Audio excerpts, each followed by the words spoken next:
Hi everyone, उम्मीद है आप सब अच्छे होंगे और आपकी तैयारी भी अच्छी चल रही होगी। डब्ल्यू बी ईट्स के पिछले सेशन में हमने सेकेंड कमिंग के इंट्रोडक्शन की बात की थी, समरी की भी बात कर ली थी और इसके साथ साथ क्वेश्चन नंबर 1 को भी डिस्कस कर लिया था, जो कि हमारा लॉन्ग आंसर है आपके मेंस के लिए। आज हम इस सेशन को क्वेश्चन नंबर 2 से शुरू करेंगे और फिर उसके बाद में सेलिंग टू बाइजेंटियम की बात करेंगे, इंट्रोडक्शन की और उसकी समरी। ठीक है, तो चलिए क्वेश्चन नंबर 2 देखते हैं। How does Yeats use metaphor of widening gyre in the Second Coming and what does it symbolize. करें कि वाइडनिंग गायर के मेटाफर को किस तरह से यीट्स ने अपनी सेकेंड कमिंग में यूज किया है और व्हाट डज इट सिंबलाइज, ये क्या प्रतीक हमारे सामने प्रस्तुत करता है। वाइडनिंग गायर अपने को पता है कि इन्होंने क्या बात की है कि जो हिस्ट्री है वो क्या करती है कि 2000 साल में एक बार पूरा चक्कर लगाती है, यहाँ से यहाँ हूँ, ये 2000 साल हो गए। ठीक है, अब फिर नए 2000 साल शुरू होंगे। तो ये इन्होंने वाइडनिंग गायर साइकिल ऑफ हिस्ट्री को दिखाने के लिए यूज किया है। बाकी अपन आंसर में देखेंगे। In W B yeats the Second Coming the metaphor of the widening gyre is central to understanding the poem's exploration of historical change and societal chaos. W B yeats की poem the Second Coming में जो metaphor use किया इन्होंने widening गायर का, इस central, ये केंद्रीय है, यह मुख्य है, टू अंडरस्टैंड, समझने के लिए, द पोएम्स एक्सप्लोरेशन, पोएम के एक्सप्लोरेशन को, ऑफ हिस्टोरिकल चेंज, ऐतिहासिक परिवर्तन के लिए, एंड सोसाइटल क्योस, और सामाजिक अव्यवस्था के लिए।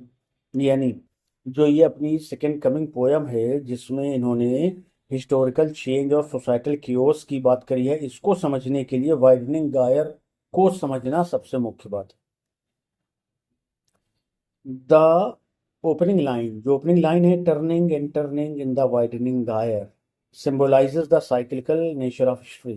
करें जो पहली ही लाइन है जिसमें वाइडनिंग गायर का जिक्र किया है, वो प्रतीक को, टर्निंग एंड टर्निंग आप समझ ही रहे हैं, मतलब चलते रहना और चलते रहना, फिर मोड़ करके उसी एक जगह पे आ जाना जहाँ से शुरुआत हुई थी। इन द वाइडनिंग गायर, एक वाइडनिंग गायर या इसको आप चक्र कह दीजिए, ऐतिहासिक चक्र की दुनिया शुरू होती है, यहाँ से शुरू हुई, ये चलती गई और फिर लौट करके यहीं पर आ गई। ठीक है, तो ये वाइडनिंग गायर से आप इसको समझ सकते हैं।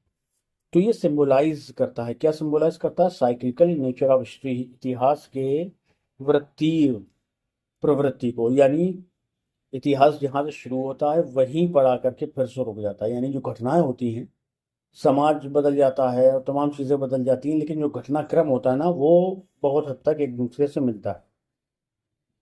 ये एक ऐसा कॉन्सेप्ट है, अ कॉन्सेप्ट यीट्स डेवलप्ड, जिसे यीट्स ने डेवलप किया है इन इस बुक, अपनी किताब आविष्कार में।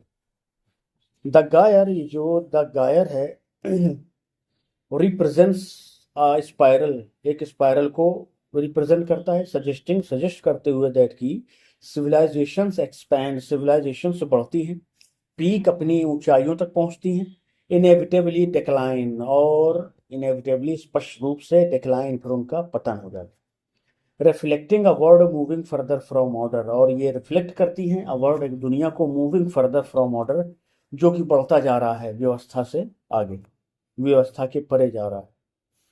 This metaphor is reinforced by the image of falcon, ये जो मेटाफर है इसको और जोर देकर रेनफोर्स किया गया है, किसकी इमेज के द्वारा? फाल्कन की इमेज के द्वारा, एंड फाल्कनर, और फाल्कनर की इमेज के द्वारा।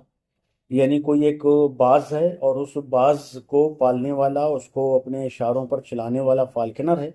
ये दोनों जो है, इन दोनों की जो इमेज है वो यूज की गई है इस मेटाफर को लागू करने के लिए या हमारे सामने पेश करने के लिए।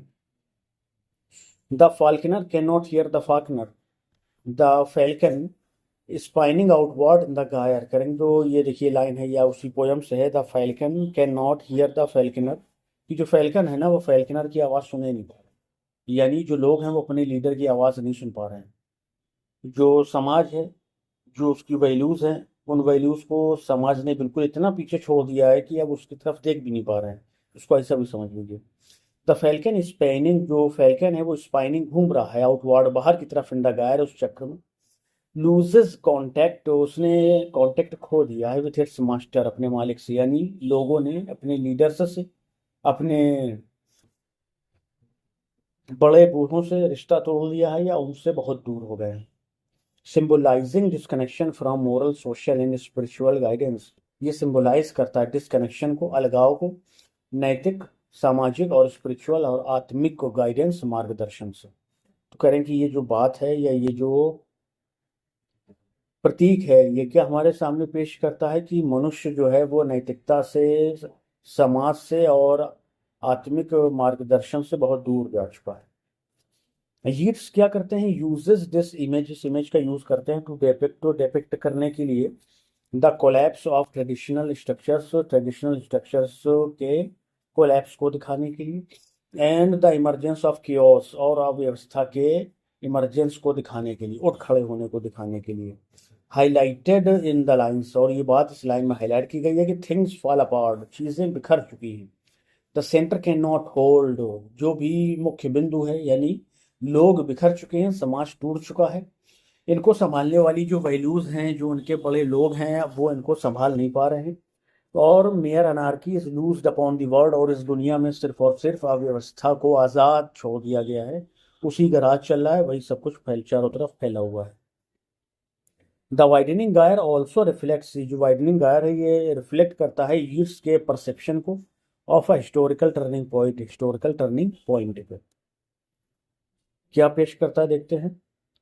वेयर वन एरा एंड्स, जहाँ पर एक नया एरा शुरू खत्म होता है, a new uncertain age begins, एक नई अनिश्चितताओं से भरी हुई सदी या एक नया अनिश्चितताओं से भरा हुआ दौर शुरू होता है। This connected this is connected to the post world war first context, ये पोस्ट वर्ल्ड वॉर फर्स्ट के कंटेक्स्ट से कनेक्ट करता है। The Irish war of independence से भी, एंड ग्लोबल अनरेस्ट, और सर्व ये कहिए कि विश्वव्यापी बेचैनी से, अनिश्चितता से भी संबंध रखता है ये। कि फर्स्ट वर्ल्ड वॉर के बाद में पूरे यूरोप में हाहाकार मचा था, लाखों लोग मारे गए। वो दिखाए तो कुछ ही जाते हैं, जितने दिखाए जाते हैं उससे कई गुना ज़्यादा लोग मरे थे। और लोगों के अंदर ऐसा भय और कंफ्यूजन और इल्यूजन, भ्रम था कि वो कहाँ हैं, क्या मतलब है जिंदगी का, क्या वो लड़ने झगड़ने के लिए दुनिया में आए हैं या उनका और कोई मकसद, तो कुछ नहीं समझ पा रहे थे। The metaphor कल्मिनेट्स in the vision of the rough beast, तो ये जो मेटाफर है ये कल्मिनेट अपनी ऊंचाई पे पहुंच जाता है इन द विजन, उस सपने में जहां पर रफ बीस्ट की बात की गई है, जो कि सिलाउचस टू आर्स, जो बढ़ता जा रहा है बेथलेहेम की तरफ टू बी बॉर्न, जन्म लेने के लिए। यानी इस पोयम में जिसका सेकेंड कमिंग ईसाई धर्म में कहा जाता है कि जीसस क्राइस्ट आएंगे लौट करके, और वो आएंगे दुनिया के ख़त्म होने से पहले। उसके बजाय इसने जो आपके WB है इन्होंने रफ बीस्ट की सेकेंड कमिंग की बात करी, क्राइस्ट की बात नहीं करी, ये आपको ध्यान रखना है। Symbolising the birth of a new and potentially violent epoch, symbolising ये प्रतीक है किसका, द बर्थ, जन्म लेने का, ए न्यू, एक नए एंड पोटेंशियली वायलेंट, और पोटेंशियली वायलेंट इपोक, एक ऐसे युग का जो कि बहुत हिंसक है। पोटेंशियली जिसके अंदर यही पोटेंशियल है कि बस उस एज में, उस दौर में क्या होगी, सिर्फ हिंसा होगी, मारकाट होगी। ये जो लाइन है इसकी तरफ इशारा करती है। दस इस प्रकार से the widening gyre is more than historical symbol, ये एक ऐतिहासिक प्रतीक से कहीं ज्यादा है। कौन, गायर। इट कन्वेज, ये कन्वे करता है, हमारे सामने पेश करता है, प्रस्तुत करता है कॉस्मिक, ब्रह्मांडीय, सोशल, सामाजिक एंड स्पिरिचुअल इनस्टेबिलिटी, और आत्मिक या दैवीय अनिश्चितता को, अस्थिरता को। इलस्ट्रेटिंग यीट्स बिलीफ, यीट्स के बिलीफ को इलस्ट्रेट करते हुए in the cyclical and transformative nature of human history, और ह्यूमन हिस्ट्री के ट्रांसफॉर्मेटिव नेचर को लेकर के। इतिहास बदलता ज़रूर है, समय बदलता ज़रूर है, लेकिन जो उनमें घटनाक्रम है ना वो समान होते हैं। कैसे, पुराने दौर में आप देखिएगा तो रोमन साम्राज्य है आपका, उससे पहले चलिए तो ग्रीक सिविलाइजेशन आपको देखने को मिलेगी। तो इन सभी ने क्या किया, क्या विशेषता है, दिमाग लगाइए। सब विशेषता ये है कि उन्होंने गरीबों का खून चूसा है। वो समय 2000 साल 3000 साल पहले का, और आज का समय देख लीजिए, आज भी गरीबों का ही खून पिया जा रहा है।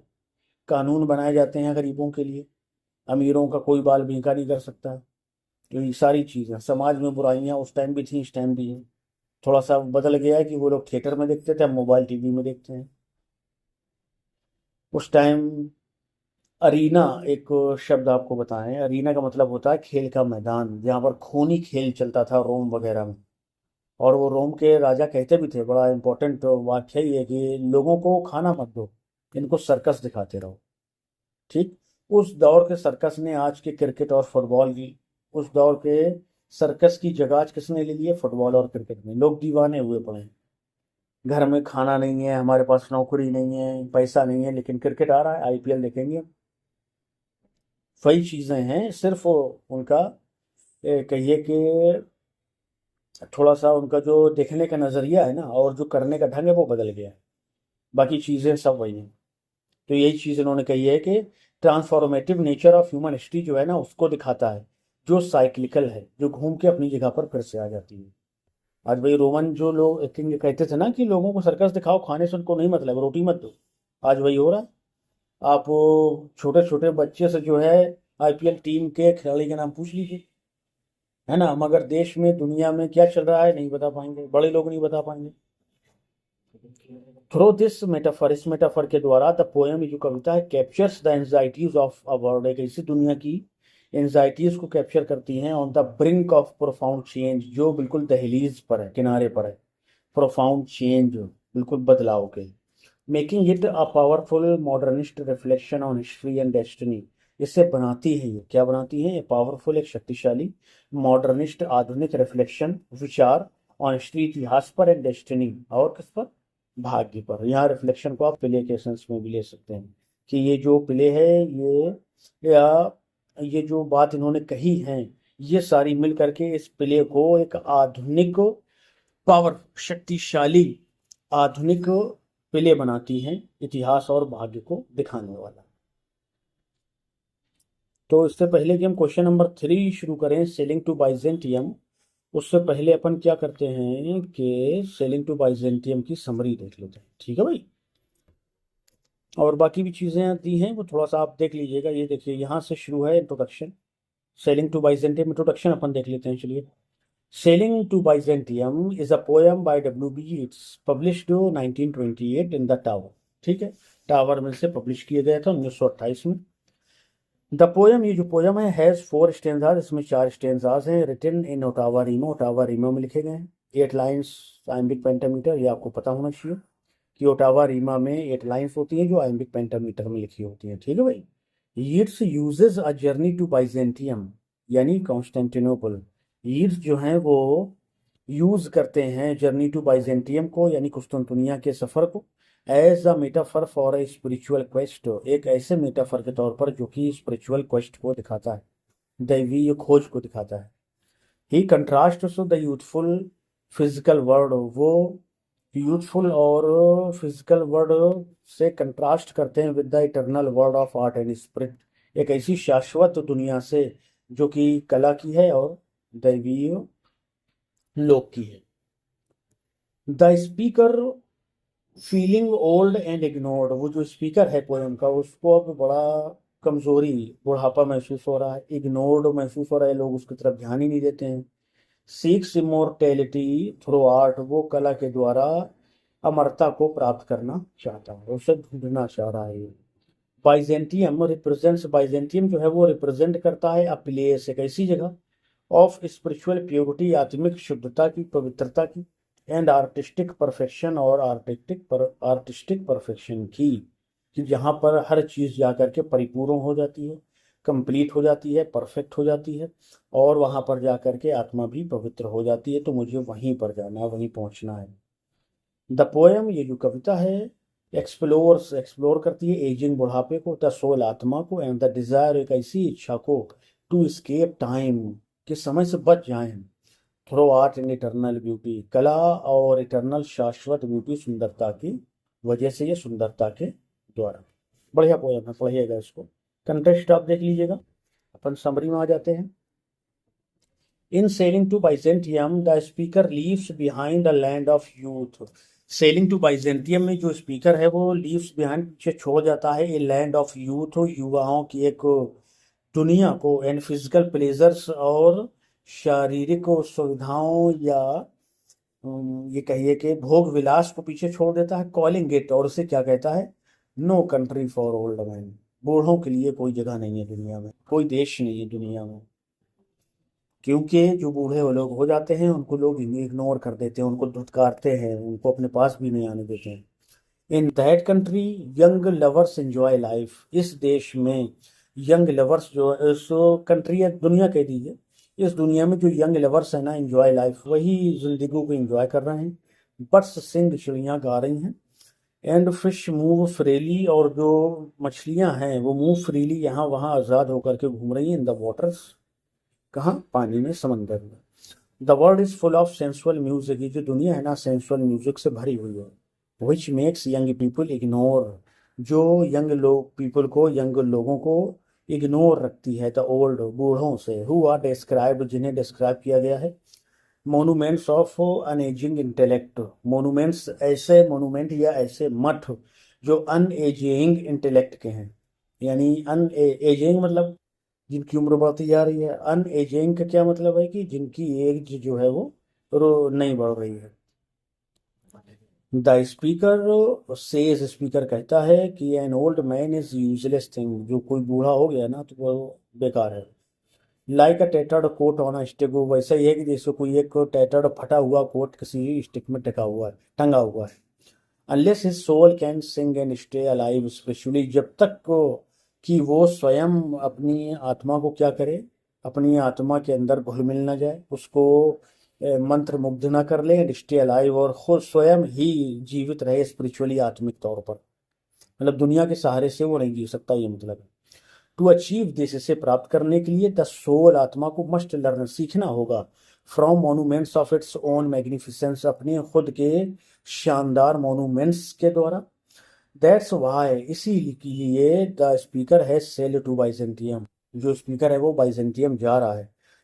ए सिटी, एक शहर, that stands for spiritual and artistic eternity, जो आर्टिस्टिक सॉरी स्पिरिचुअल, जो दैवी एंड आर्टिस्टिक इटर्निटी, शाश्वतता को प्रदर्शित करता है।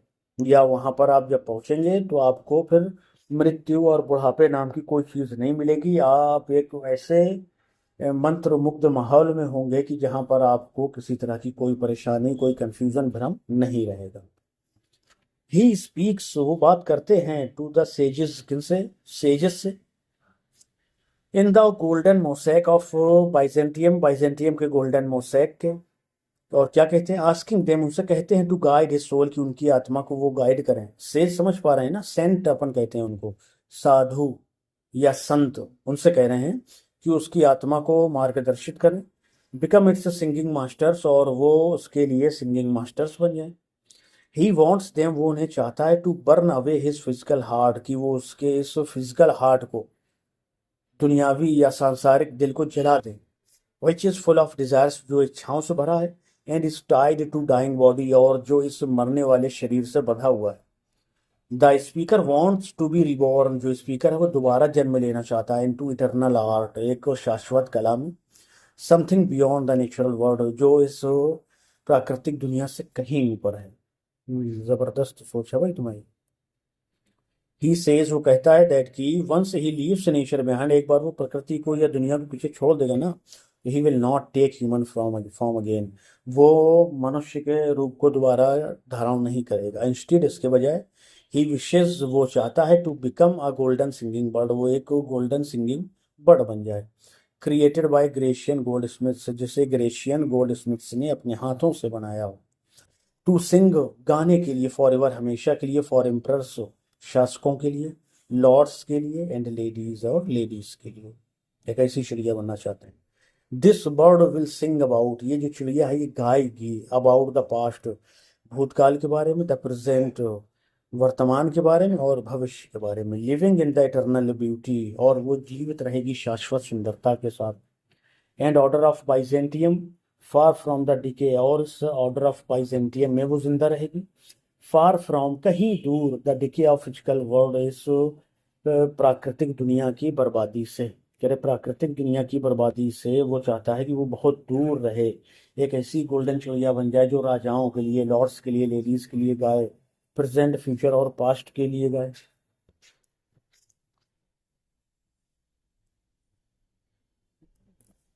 तो ये हो गई इसकी समरी, ठीक है। अच्छी है पोएम, पढ़िएगा, मज़ा आएगा आपको, पढ़ना भी चाहिए क्योंकि आपको लॉन्ग आंसर में हो सकता है कहीं कहीं से लाइन उठा करके लिखनी पड़े अपने बात को पूरी करने के लिए, समझाने के लिए। चलिए, द सेकेंड कमिंग, इसकी तो अपन ने बात कर ली है। अब वो क्वेश्चन नंबर थर्ड में आएंगे, जो कि बेस्ड है किस पर, what is the main theme of sailing to Byzantium. चलिए, हमने आज जो सेलिंग टू बाइजेंटियम की बात कर ही ली है, ठीक है ना। अब हम अगले सेशन में इन दोनों क्वेश्चंस को, जो कि आपके बाइजेंटियम से रिलेटेड है, सेलिंग टू बाइजेंटियम से, इनको डिस्कस कर लेंगे, ठीक। Question number 3 and question number 4, ये दोनों जो है सेलिंग टू बाइजेंटियम से रिलेट करेंगे आप, ठीक है। चलिए, उम्मीद है सेशन आपको पसंद आया होगा। अगर पसंद आया तो लाइक शेयर कर दीजिए, और इसकी पीडीएफ के लिए टेलीग्राम चैनल ज्वाइन कर लीजिए, उसका लिंक आपको इसके डिस्क्रिप्शन में मिल जाएगा, ठीक है। चलिए, मिलते हैं नेक्स्ट सेशन में, till then bye bye, thank you.